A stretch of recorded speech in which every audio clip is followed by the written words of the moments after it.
yo estaba en mi casa en Madrid y de repente mi hermano menor me llama y me dice, ¿qué está pasando? Y yo le digo, ¿qué está pasando de qué?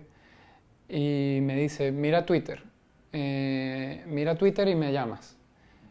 En eso me meto en Twitter y ya, bueno, mentalidad venezolana, sabiendo todo el contexto del país en el que estábamos, lo que hago es poner el nombre de mi papá en Twitter.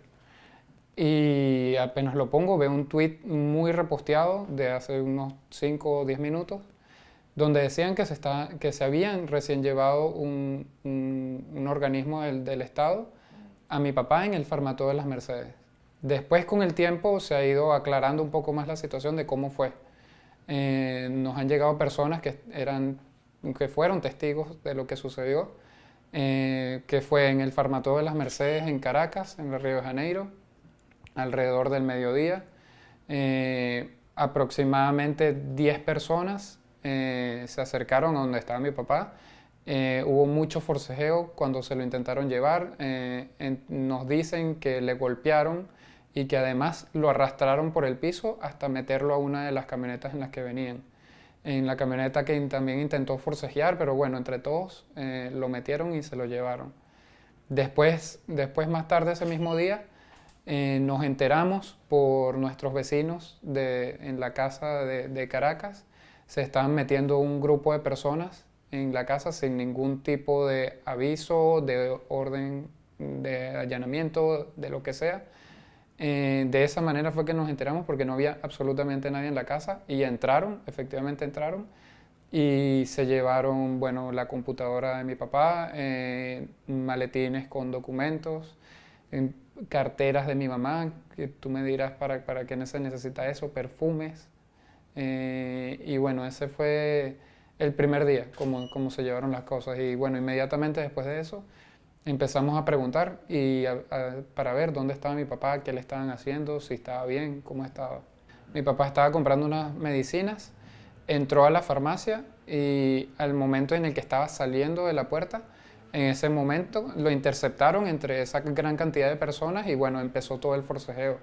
Que yo intuyo mi papá habrá dicho su nombre, también para que los testigos supiesen quién era y se pudiese correr la voz lo más rápido posible. Lo único que hemos sabido después de eso es que el sábado, en la madrugada, a mi mamá le llega un mensaje de texto en el teléfono que le dice que ya le habían hecho un juicio a mi papá sin habernos avisado, sin posibilidad de llevar a su abogado de confianza.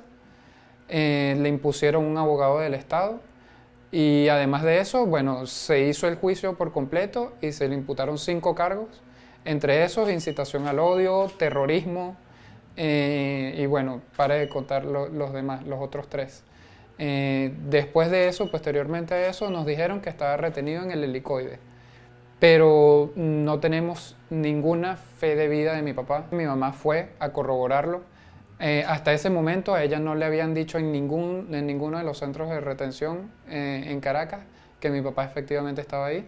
En ese día le dijeron, sí, él está aquí, pero claro, las mismas personas que se lo llevan son las que te están diciendo que está ahí y sin ninguna prueba. Entonces, claro, pudiese estar ahí como pudiese estar en cualquier otra parte. Por eso es que seguimos diciendo que está en desaparición forzada. María Corina, sobre todo, a las horas de haber pasado, sacó comunicados por Twitter, por todas las redes sociales posibles, en entrevistas que hizo ese mismo día, las volvió a hacer para agregar este segmento de que se habían llevado a mi papá. Al día siguiente, que hubo una gran concentración en Caracas porque era el que se cumplía el mes de las elecciones, ahí también habló y bueno, y se escuchó tanto en Venezuela como en todo el mundo.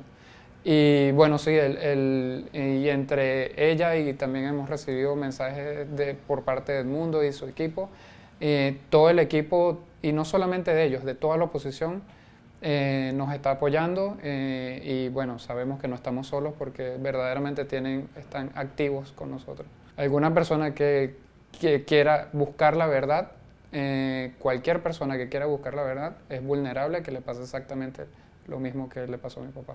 Además, mi papá tiene una condición en el cerebro tiene una válvula en el cráneo, así que cualquier golpe que le pudiesen dar, tanto en el cerebro como en el estómago, pudiese ser fatal.